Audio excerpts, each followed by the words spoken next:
the light, the gray light that you're in, it's not just that you're in it, but you're feeling it as well. You're feeling the light on you. So you're not in body no more, but whatever it is that you are, this soul, this orb, it sucks in the feeling of the light. And the feeling of the light is joy. You only have the emotion of joy, of pure bliss, unattached to earth. I did not think about anything that was here. I didn't think about no other emotions, not sadness, not madness. I didn't think about my son. I didn't think about nothing, nothing that was here. I was just thinking about the emotion of joy and how good I felt at that moment. I'm here today with Michael Weld, and I'm really excited to have this time with him to share his story with us. Welcome, Michael. Thank you so much for joining me today. Thank you for having me on the show. I really appreciate it. I appreciate it so much. Your story is going to help so many people. And you had a series of spiritually transformative experiences, which actually led to a near-death experience in 2014 from a drug overdose. Can you tell us about those? Yes, it's actually so a series of events led me to believe in the spiritual realm, and then I had an NDE happen to me, starting with paralyzed sleep. When I I have to put this in the background because when I was 12, and I don't know why this collaborates, but somehow it does. One of my parents smoked cigarettes, and I used to go sneak their cigarette butts. And one day, when I smoked those cigarette butts, and that night I had my first paralyzed sleep, which is now I come to find out it's when your mind is awake, your spirit or your soul is awake, but your body is still in sleep mode. So your lungs are in involuntary motion, your heart is beating for you, but all of a sudden you're awake, but you can't move. Everything is paralyzed, and you're aware that you're consciously awake, but you can breathe out because that's easy, but you can't breathe in, and it's because you're trying to move voluntary muscle when your body is actually still in sleep mode. But with that experience, that happened one time. I woke up, I ran to my mom's room, and I woke her up and I told her I'm sorry. I grabbed one of you guys' cigarettes, and I was smoking these cigarette butts. And I think I was because my parents always grew me up with heaven and hell. We went to a Baptist church. And so I thought maybe that I was going to hell or something. Maybe I thought I was dying. I had never experienced that before. So then on in the future, I lived a Christian life at 12. I was baptized, and I just, gave myself to God. And, I was saving myself for marriage. I stayed a virgin and everything till I was 20, actually. But during this time, though, when I was around um, between 18, 19, I started getting into trouble, and I started, just getting into bad things, and it landed me into prison. And I want to say this: it's important to tell that truth because it tells the soberness of it. Because you don't get drugs when in prison; you're sober. So when I got there, I had carried this paralyzed sleep with me all my life, and it happened a couple times, but I was able just to go back to sleep, and I would always panic a little bit, but I'd go back to sleep, and then I'd fall back into sleep and I'd wake up. But I ran into a person when I got to prison that knew about paralyzed sleep, and somehow or another, the subject turned into that, and he knew what to do during it to have an out of body experience. So I asked him about because I was having paralyzed sleep. I said, "So what do you do?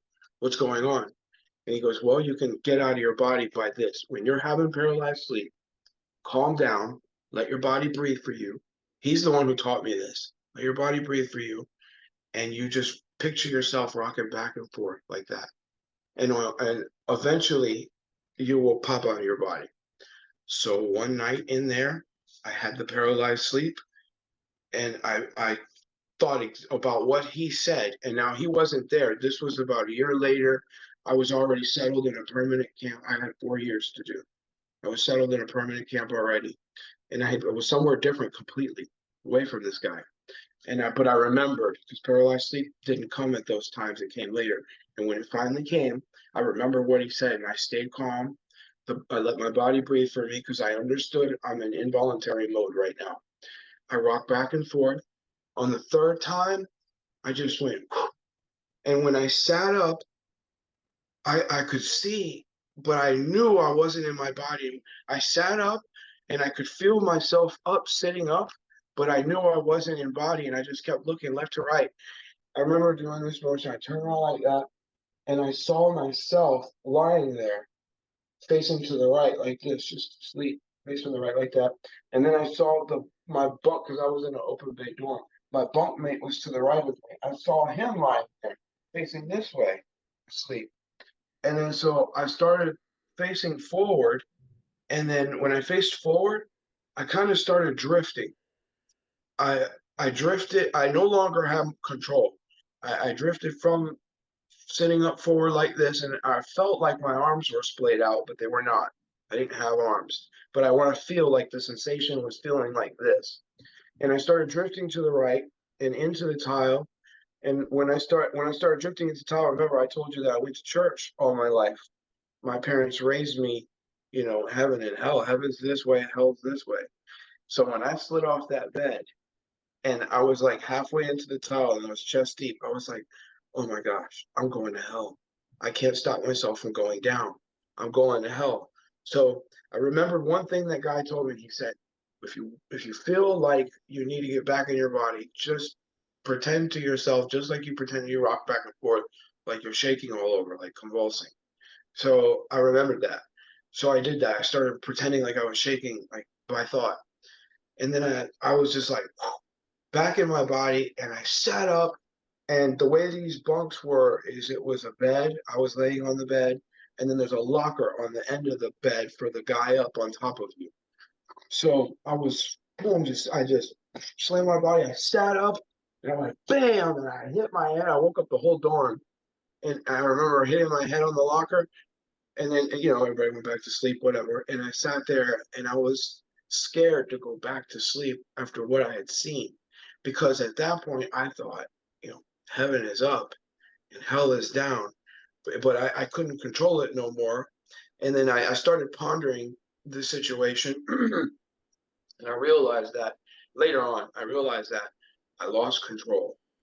When I first got out of body and I turned and I looked at myself, I guess people will call this remote viewing or whatever. But I looked at myself and I looked forward. I was calm. But when I didn't think about being calmly moving myself, I lost control. And I think now in the future that's one of the reasons I was sinking down and I couldn't control it. But the whole point of it was I know now that we are a spirit in this body. There's two of us. There's this one, and then there's when you come out, there's another. And I saw myself there. That was the first time that I used paralyzed. The first at that time that I used, yeah, the first time I used paralyzed sleep. I'm going to say the first time I used paralyzed sleep. I freaked out, and I woke up like that. So that was embedded in me for sure. Now I identified that paralyzed sleep is you can use it, I guess, like those monks do to get to that meditative state where they have this out of body experience. But I know now that if you calm down during paralyzed sleep, you can do that. Or if you calm down, you can go to sleep. So that's a surety for me now. I know for sure now. So now, if anybody in your audience does paralyzed sleep, if they tried that, they're going to see what I saw, and you'd be out. Anyways, but I wouldn't say to do it. You're in some other realm that belongs to whoever created you, and I wouldn't be there because we were made in bodies, these vessels, and I don't think that we were allowed to leave it. Anyways, further down the road, this is 100% sober. So the story is in 100% sober, clean, no alcohol, no drugs, not even a cigarette, nothing here. So further down the road, I get to another camp in my at I don't want to say the correctional facility because I don't want people looking me up. Well, they probably will anyways, but further down the road, I was tormented with my sentence. I thought 4 years was forever. I thought 4 years was like, oh my gosh, my life's over. I'm undone. 4 years is forever for me. How can I do this? So I hung around a couple of best friends. I got a couple of guys that they became best friends of mine in there, and they created a Ouija board. They were in the same dorm together, and I was in a different dorm. But we hung out during the day because we worked together in the same kitchen, in the kitchen, I'm sorry, for the whole place. We worked together in the same workplace, and we hung out together and worked out together. So we spent the most time together, as a group of three. We hung out, but we slept in separate dorms, but we were three, like a unit, a combined unit of three. Like we were best friends in there. So my two friends, they got a Ouija board put together, and they brought it out one day to the yard, and we attempted to play it. It didn't work, you know. So of course it was out of cardboard and you know um, a piece of glass from a broken piece of eyeglasses and cardboard put together, and wood found from things gotten together, in prison that you can collect. But anyways, not that it was a great time, it wasn't. So that's how bad it was that we got a Ouija board to try to bring some meaning to life the wrong way. So we tried getting the Ouija to work, it didn't work. So I went in the dorm by myself later on, and I prayed to the devil and demons. I had a prayer session where I was like, I can't do this. I cannot do 4 years here. And it's not because of violence or anyone touching me or nothing like that. It was the prison sentence here in Florida is light. It's not so hard like it is in movies. It's just not being free, not being with your family.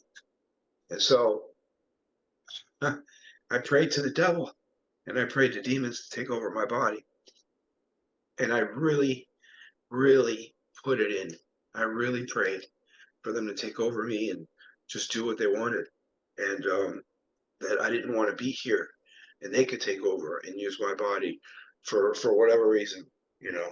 And anyways, so that night that I prayed to them, I got exactly what I asked for. That night, I was sleeping on the top bunk, and as I lay there, I woke up, but all I could see was black. And in the blackness were these fiery letters, and they read AZEL. And I could just see them in fire red letters. And I felt this heat, this enormous heat, like around my chest area and my lungs area. I don't remember feeling it in my legs or my arms, but just this area. And it was just this incredible heat. And when I saw that name, AZEL, I read it out loud to myself in myself, and I didn't want to say it, and I said it, and then the heat got worse, so bad that I cried out in angst. I was like an exclamation. I said, "Oh, Jesus, forgive me, Father." I said His name, and when I said His name, it was like my whole chest and lungs just went ablaze, just on fire, and it got so intense I could barely breathe. It was just so in fire. I called out His name again, this time looking for Him, looking for Jesus. I called Him out again, and I could just see these red letters in my head. And I tried closing my eyes, and you can't get away. I closed my eyes, but you can still see the blackness and the letters, and the heat is just getting intensified. And then finally, the third time, it took me 3 times. The third time, I said, "Jesus, Jesus, forgive me." And then finally, all the pain just went like out of the center of my back. It just went like a vacuum hit the center of my back. It just went, and sucked it out. And then I got off the bed. I jumped down off the bunk. I got on the concrete, and I started praying, and I asked for forgiveness, and I would never do that again. And I asked for relief of all like demons and stuff that might have been possessing me to be like gone, in the name of Jesus Christ. Like I was praying and praying, and that was it. It was done, and then I finished my sentence. As a Christian, I I changed who I was. For the moment, I changed who I was. I was a better person when I left, and when I left, I was free, and I did college and stuff for a while, but I got back into smoking weed.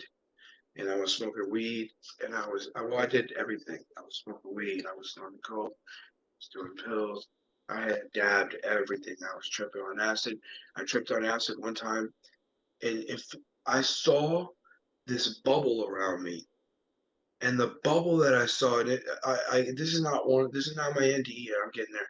This bubble around me had like all these signs around, and I was like in a hamster cage bubble. Everywhere I walked, the bubble would rotate around me, and it had all these like weird signs, like I don't know, like depictions, like hieroglyphs around me. And I don't know what that was. But I remember I tripped on some shrooms.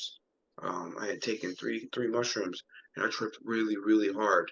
And at the end of that trip, like kind of it lasted about 8 hours. The last 4 hours, it was just despair, trying to find meaning in life, and surrounded by this circle of all these weird characters. And I don't know if I opened myself up to that with the paralyzed sleep. So later on, I had another paralyzed sleep, and I tried to leave out of body, and I was like, okay, I'm gonna try it one more time. And I went one, two, and on the third one, my ears went wah wah wah wah wah wah wah wah wah, and I was like, "Oh my God, I'm offending the Lord!" And then so I stopped doing it.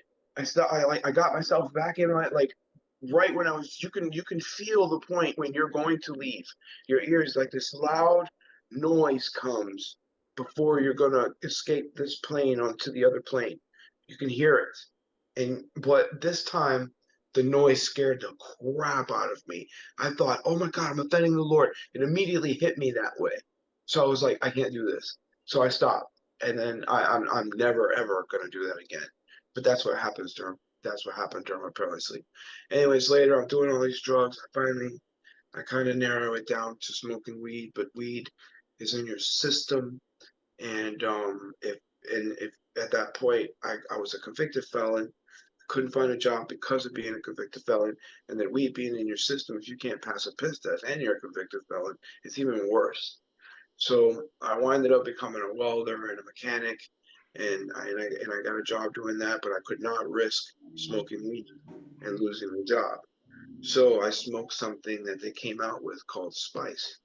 So spice was something that I could use instead of weed to get me high, even besides the alcohol to get me high. But weed wasn't even getting me that high, but I could use it to get me higher and to pass the drug test.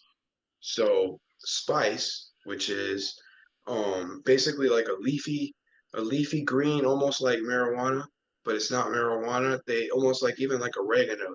They need like a leafy green with no smell and no taste to it, really like an herb, and then they put kerosene on it, and then the kerosene gets their chemical, which is JWH22, all the way down to 18, JWH 18, 19, and they use that and they spray it on there with the kerosene to hold it on there, and then they shake it up, and then they put that in jars and they sold that. Well, they banned that, of course, in the United States. And nowadays they have it on the streets. People do it, but they're trying to mimic something with a poison compound. And now you can see it on YouTube channels. They're hurting each other, smashing each other against the walls, losing their minds while they're on it, running around naked on the streets, just doing crazy, stupid stuff, but like hurting themselves, the way they make it now. But back then they made it to where it was just above weed, but you could tell it wasn't regulated. So sometimes it'd be stronger than others. Sometimes I would smoke it and it almost felt like it was like I could taste the chemical in it, and it almost felt like you were on acid. Like acid, LSD has like this chemical highness to it. You could tell it's from a chemical. If you take it from a shroom, it's a different acid feel when you trip on acid than you do from LSD that's made in a lab. And it's LSD, it's a chemical feeling. And I could taste the difference. Anyway, so this is to get to that the fact that it wasn't FDA approved and they banned it because each bottle had a different amount of the chemical on it than another. So some batch on Tuesday you could smoke it and you'd be out of your mind. And then on Wednesday you could smoke it and it'd be just above the level of weed, you know. This time I smoked it, and what I had not known was during the time I was in prison that I was oh so drug free, high and mighty, running every day and exercising and getting fit. I didn't know that I had lowered my resting heart rate down to 28 BPMs per minute. I didn't know that happened when you ran. I didn't know that happened to people that worked out a lot, that their heart is still strong, but their resting heart rate gets lower. It takes less beats per minute to supply a heart to a healthy human being, to supply blood and oxygen to a healthier human being than it would an unhealthier human being, or as opposed to someone that ran and someone that doesn't. You know, not saying not healthy, but I don't know. The doctor explained it that way. It's because you're a runner that your heart rate will end up being lower. You need to pump less. You need less beats per minute than someone else does. Let's say an average person. I didn't know that, but I never went back to working out, and this still stayed the same. Okay, and my heart was getting weaker from the drugs that I was doing. So when I smoked, I went home this one day that I had the NDE. I went home, I rolled that blunt, and I smoked. And when I hit it once, I hit it the third time, and then I exhaled, and then that was it. I woke up, and this is my experience. I'm not, this is not opinion. This is what happened to me. I'm just going to say that. I don't know anything further than that. I can't validate anything other than what I saw. So that's what I'll say.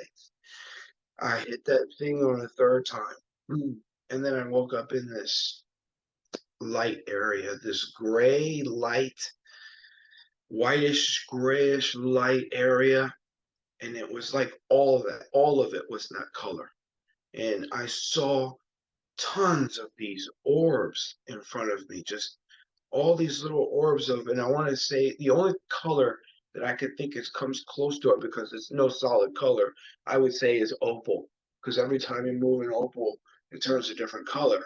Well, this is like that. There's like all these orbs have blue, shiny, yellow, light white, or opalish looking. Every orb of energy had that. Every orb, every soul, like looked like that. There was a bunch of them. There were just a whole bunch of them. I couldn't count how many. And they were either in bunches or singly going across. And I went up to one and I communicated. And now I find in the Bible where it says there I can't quote it, but it says someone God confounded like his language, like he couldn't.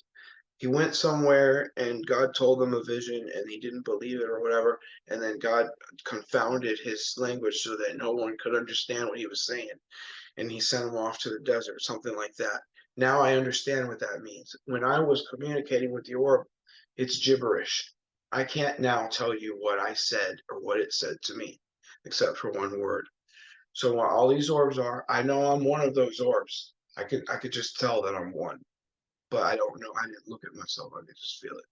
So I'm one of the orbs, and I communicate gibberish, gibberish, gibberish, gibberish, and then I say the name in exclamation or in question. I'm not sure. I say Jesus, and I want to say it like that because I don't know if it was Jesus, if I asked if that was him, or if I said Jesus because I saw him and said his name. But either way, I said his name and something altered. That was the only clear thing that was said that I could remember, and it altered my state of being. I was in there, and then I was pulled back into this black area, and it's not a tunnel, it's just an all black area, and I call this God's manhole. Like, it looked like I was in the sewer, and up there was a manhole, and I could see the light up there, and all those little orbs going floating past and everything, but I wasn't part of that no more.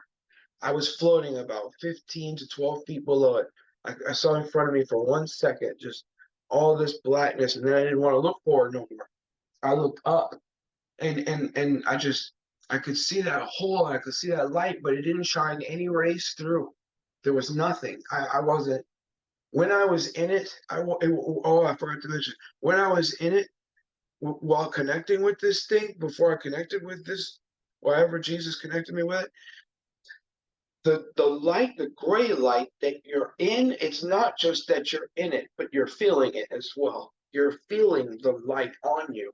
So you're not in body no more, but whatever it is that you are, this soul, this orb, it sucks in the feeling of the light. And the feeling of the light is joy. You only have the emotion of joy, of pure bliss, unattached to earth. I did not think about anything that was here. I didn't think about no other emotions, not sadness, not madness. I didn't think about my son.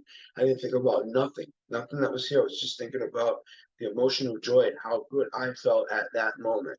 Not any other moment, just that moment, until the moment that I said, Jesus. Once I was out of that light, the feeling of joy was gone, and I was in this darkness, and I saw that light. When I saw it at the same time, I could think, the only word I could use is despair. I thought, oh my God, I'm out of the light of the Lord. I'm out of the light of the Lord. I just kept repeating that to myself like 3 times. I think I said that. And but when I said that, as I was looking up in the light, I keep holding my hands up. It's because I feel like I was like that floating. I feel like I was floating with my arms out, but I didn't see my arms. Anyways, I was like, I'm out of the light of the Lord. And I just felt this despair. I didn't feel that joy on me no more. And it didn't shine through that hole. It didn't shine through that manhole. There were no rays coming through. There was no hope anymore. And I was just floating there, like 12 to 15 feet below it. And I knew I was out of the light of God. I felt it. I said it. I said it to myself. I knew it. The life that I was leading, I went to work. I lived for myself. I rented a room. I gave up half my check for child support just to give it to them. All I cared about was the fact that my son was alive, and I was giving up half my check to that, the other half to pay rent, drink, and smoke, and do whatever drug I can pretty much get my hands on at that time. But I kind of settled just on the smoking so that I could pass the P test during that point in time. But everywhere a couple of years around that time before it, I was just a mess. Um, so anyway, so yeah, so I'm in the darkness and I'm feeling that despair. And then I'm like, I start floating back up towards the light.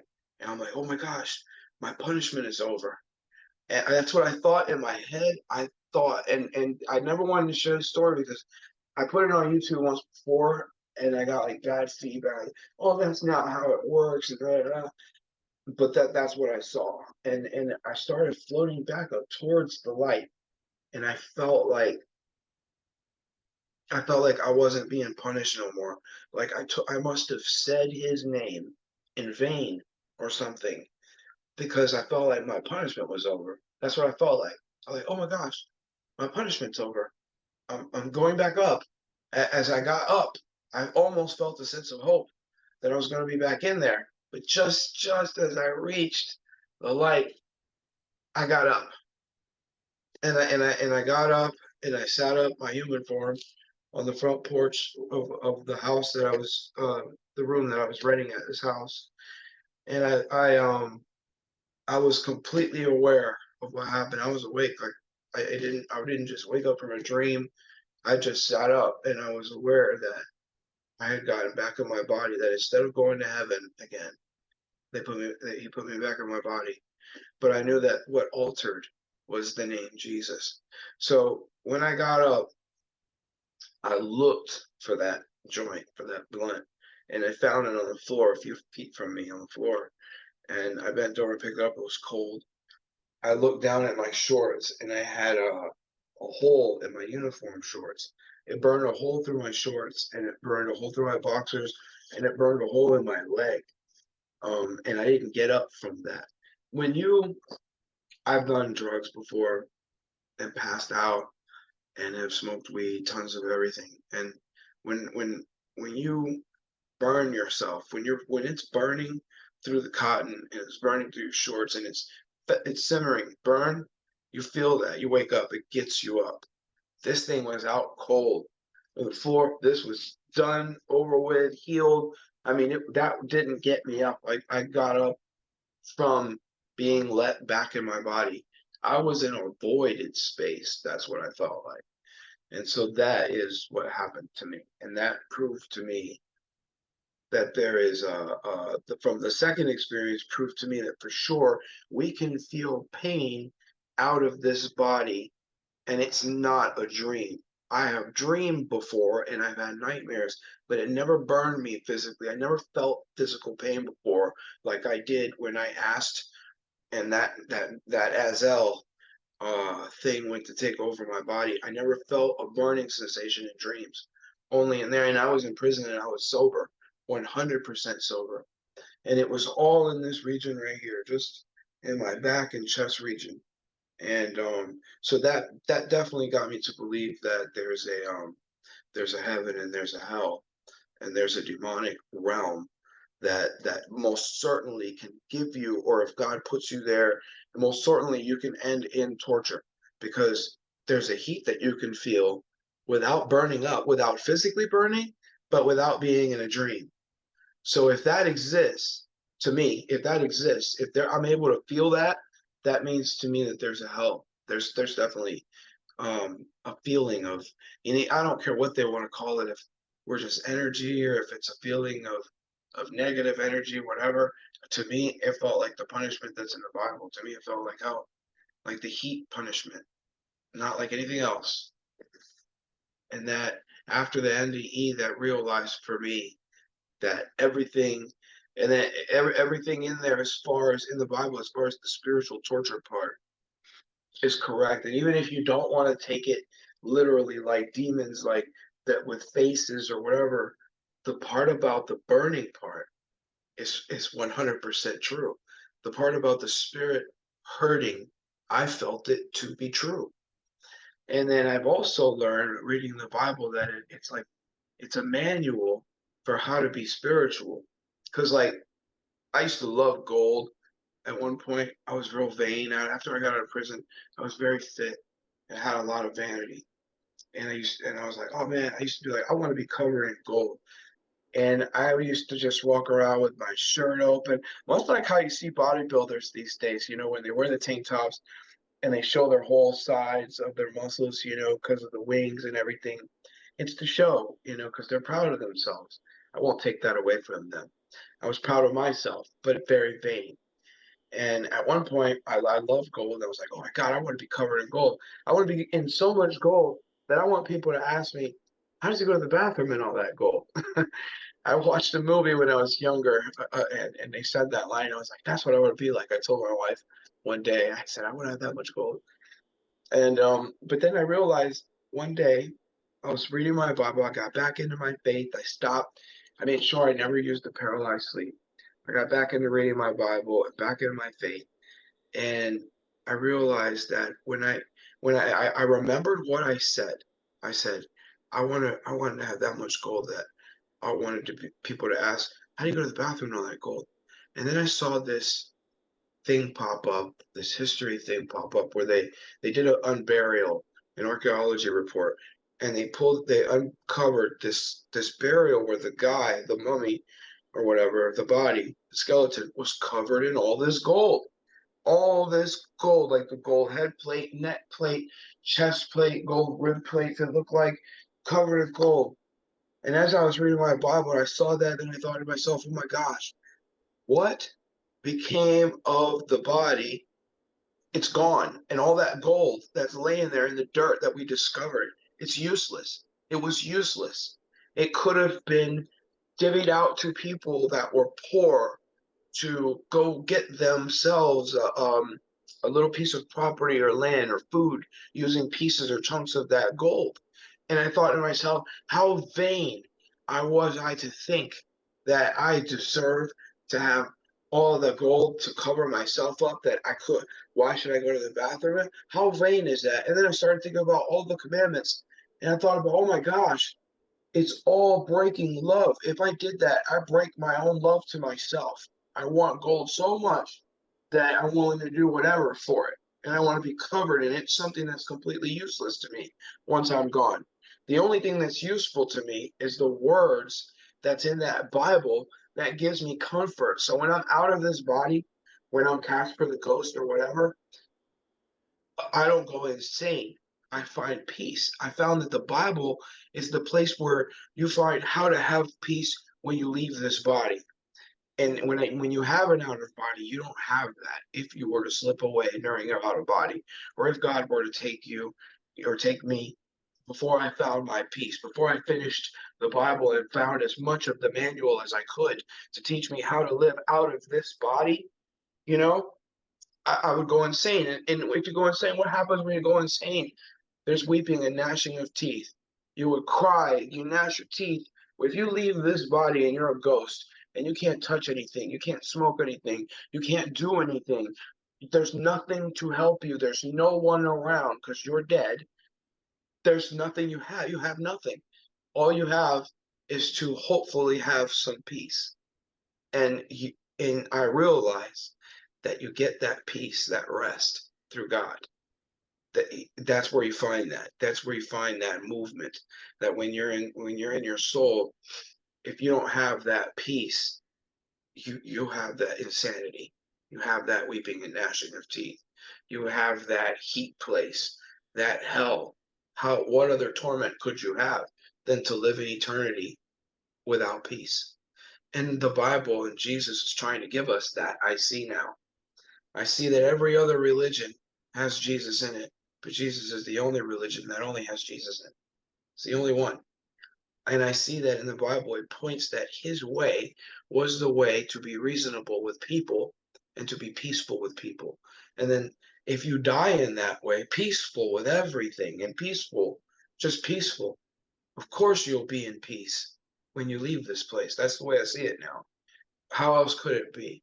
You know, after having that NDE and showing that and feeling that joy, I see that when I left there, there could be no taking the Lord's name in vain up there. There could be no breaking of any commandments or any sin up there. It's clean. Doesn't accept it. But we have our free will. I sensed that.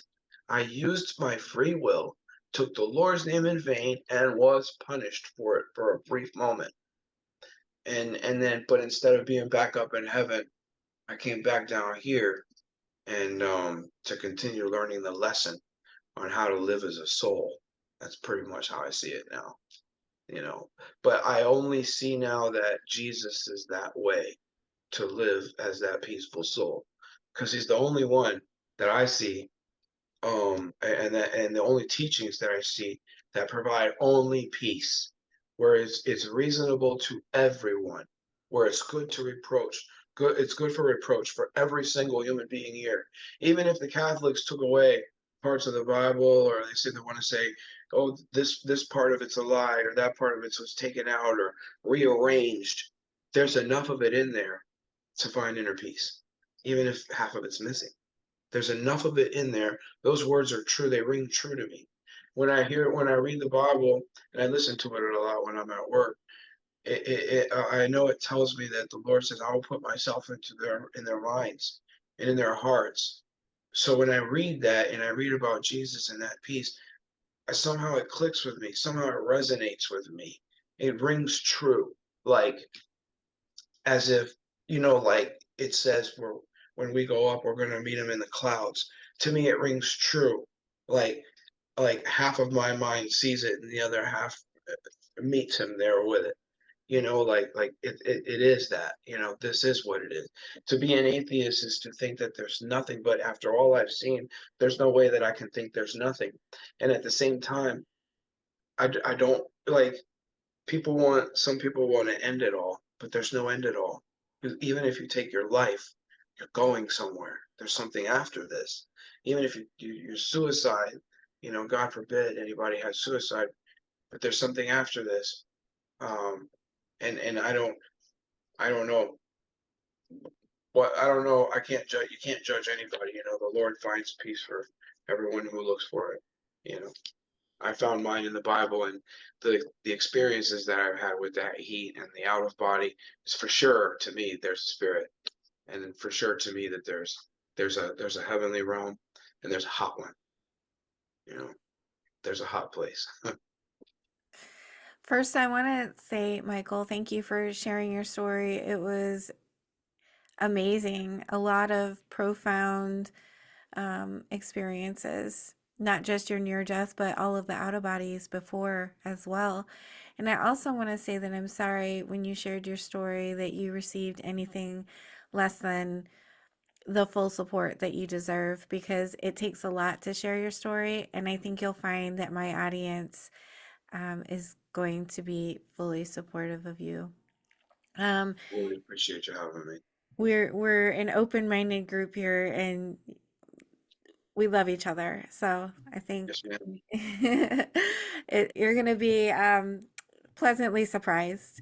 But, and also, I want to point out, I also saw those like opal colored orbs, or a opal colored orb, in an out of body experience that I had once. I Oh, was, I'll just tell it briefly because it was similar to yours. I was just laying, taking a nap on the couch, and then I was up by the ceiling looking at one of these orbs. It was up by a light fixture, and I had no thoughts about it or anything like that. And I just was floating there with no thoughts, just looking at this thing. And then as soon as I thought something like, whoa, this is kind of weird, then I was gone back in my body and I woke up. So wow. I could only be up there as if I was thoughtless. I didn't think of anything. Yes, that peace.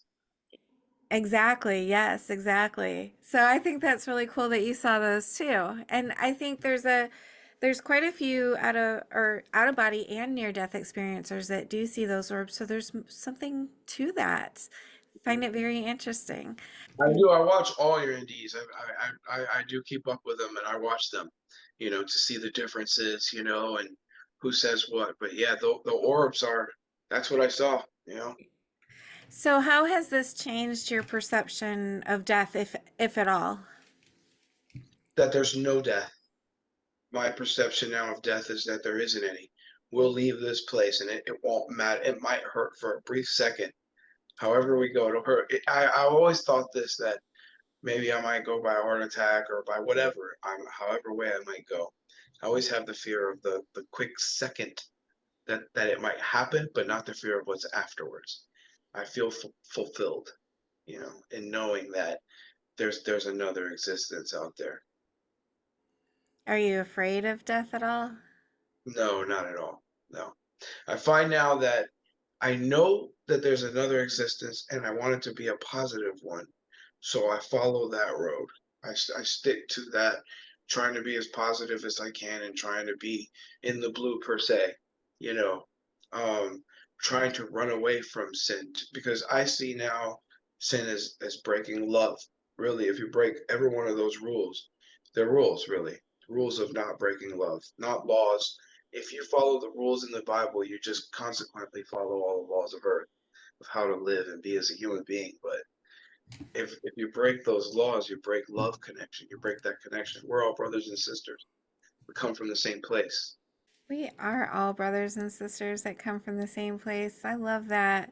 And ultimately, a lot of near death experiencers say that we're one. Did you ever have a sense of oneness? I I felt separate from the other ones. I knew that each orb had their own. I felt to me, each orb had their own individuality, but that there is able to have communication. And it's funny because the communication sounds like it sounds like that. Um, that's what it sounded like. I got understanding when I was there, but now that I left, it's gibberish. That's what I hear in my mind when I think of it. And I didn't see Jesus's face either. But the funny thing is, why did everything alter when I say that name? That was important to me because everyone could say that we're in an existence. And yes, I believe that we are. And we have another existence, and I'm not afraid of it. But I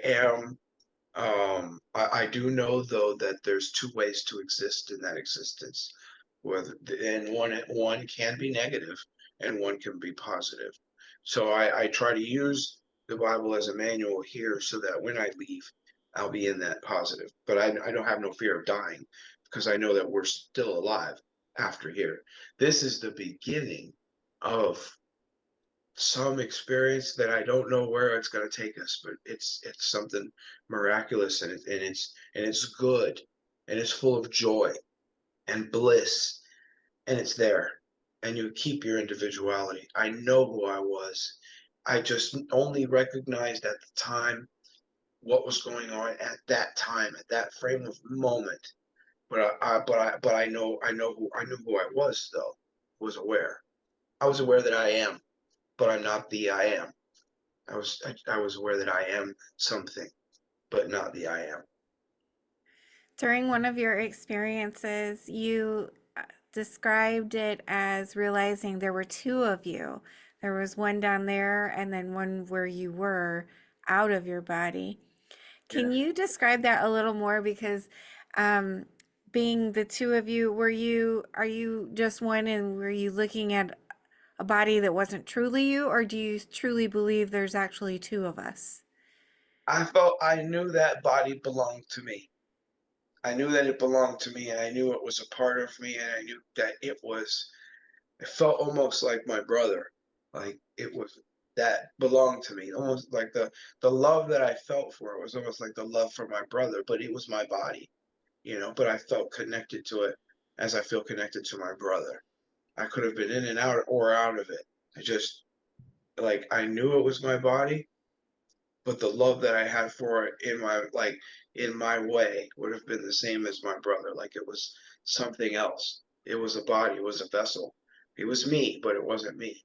It was him, like me, the vessel, but it wasn't me. I was here as it kept my body there, sleeping and alive. Like I guess I could say there's a separation to it. I felt. What are we as humans after all these experiences? Do you have any kind of theories on that? I think that these bodies, these vessels, they're almost like a spaceship. Like they're made to take so much abuse. They can break down. You got to maintain them to try to get to me. I can see it to try to get to the end 120 years, which I see in the Bible, the amount of years that we're allotted to get on this earth and to learn as much as we can on how to shed our emotions. I see now why the need for following the teachings of Jesus Christ is because we're God created us, right, to have us. So that He created us, He gave us a chance to be. So He was not by Himself. So He has more. There's us here. He gave us a life, a chance to be. And I believe that we use these vessels and we bruise them and we abuse them and we try to get them to last as long as we can, and we put gasoline in them. But while they're going, we're trying to learn how to be reasonable like Jesus Christ was, how to interact with reason so that you can gain peace, so that when you leave, you don't feel like, oh, I didn't get enough weed to smoke, or I didn't get enough hugs in my life, or I didn't get enough blessings. I didn't go to church enough. I didn't do this enough. It's all despair. You have to learn. I feel like now the teachings of Jesus Christ is teaching me to learn to be reasonable with everything and be reasonable with myself. So once I let go of all that, once this body ends, I can let go of all that, all those emotions other than joy, our reward. He said in the Bible, I go to prepare a place for you. He was human. God made him human like us. So the prepared place for us, I imagine, when I felt that joy, was so that we could feel that as we are. He made man in his image. He made his son already. Jesus was already prophesied before he was made. He made us in the image of Jesus human. And Jesus went to make heaven for humans. So when our soul, which was built to be in a human body, leaves this old truck behind and this old beat up Mustang or whatever truck you are, you know, whatever Betsy or whatever Mike is in his Cadillac or whatever, and I leave this abused car behind, I learned to have shed it all, not needing the AC, not needing to steer no more because God steers the way, not needing to behold in my eyes the things outside the window because the earth is no longer my home, not being covetous of the houses on it because I don't need those homes or whatever I see outside. Letting go of all of it, and that is a difficult thing as a human to let go because we have our pride and we have our life. We have to live. We have to have a home. We have to have this and that. But now I see the wisdom and simplicity in simplifying things. That this is just a body. We're just human, so that we can experience everything, so that we can shed it all, so that we can go back to the Lord and reap our reward. He made us, and He almost took us away. It says it in the Bible. He almost repented making us. I read, but He let us live, and for whatever reason He did, He let us continue to live and let us continue to be these souls and be born and until the revelation or whatever happens. But I know that when this vessel ends, we continue on, and we're going to make that. We we seek our own reward. So if you live here, like the guy that I remember reading about, this satanic worshiper that had died, I don't know, recent a couple of years ago or whatever, and they say that his last words were some horrifying words like, "Oh my gosh, what have I done?" or something. Um, if you reap what you sow. So I really believe that if you follow the reasonable teachings and you become a reasonable person, you find reasonable peace. There's what else could be for you, but peace up there and love. And the way that I felt it, that joy almost felt like a frequency of joy. It's just like all through your body. Everywhere the light touched you, you just felt it like a vibrating feeling of joy. And that's the reward that you get for maintaining. And the more I search in the Bible, the more I see. I'm not a Jew. I don't think I have Jew in my blood, but it says they preach also to the Gentiles now. So I guess I consider myself a Gentile, right? Because I'm not Jewish, I don't think, in my blood.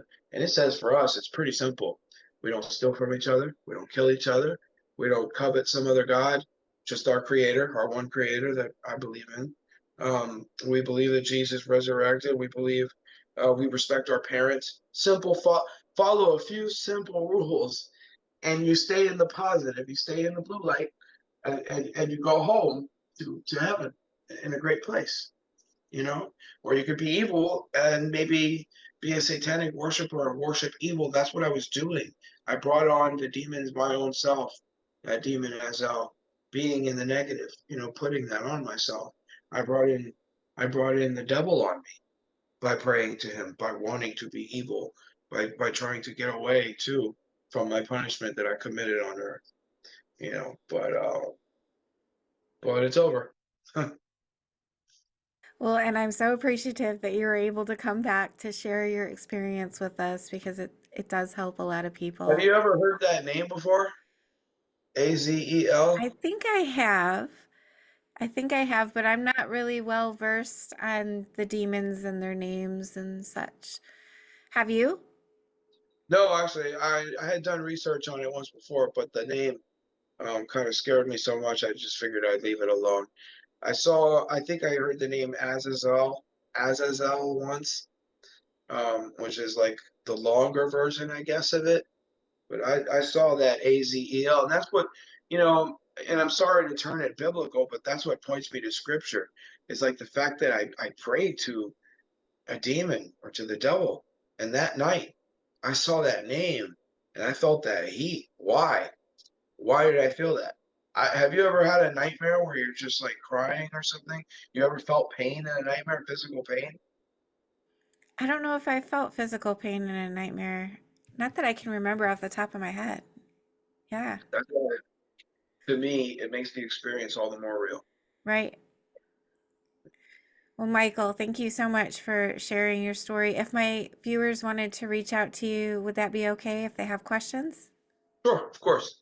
You have my email if you want to put it out, you can at weldmike@hotmail.com. And do you have any last positive messages for the audience? Sure. For me, I'm a believer, so I would share to the audience that there's something true out there. There's a spirit realm out there, and I believe wholeheartedly that there's a good and there's a bad place to go. That's what I believe, and it could just be me, but there's there's there's an alternative place to go, and some people say that there's not. and then everybody goes home and everybody's good, but there's good and evil. So I would say, God bless everyone, and I hope they find their peace and shed any emotions that are nothing but joy. Beautiful. Well, bless you, Michael. And thank you so much for being my guest, taking the time to share with my viewers and with myself. I appreciate you. Thank you so much. I appreciate you having me on.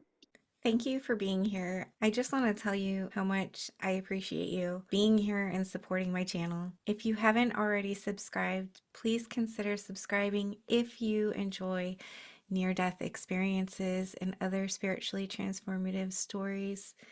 It helps the algorithm know that this information is useful and push it out to more people. And that's the goal, to get as many people to know that we are eternal spiritual beings and that we never die.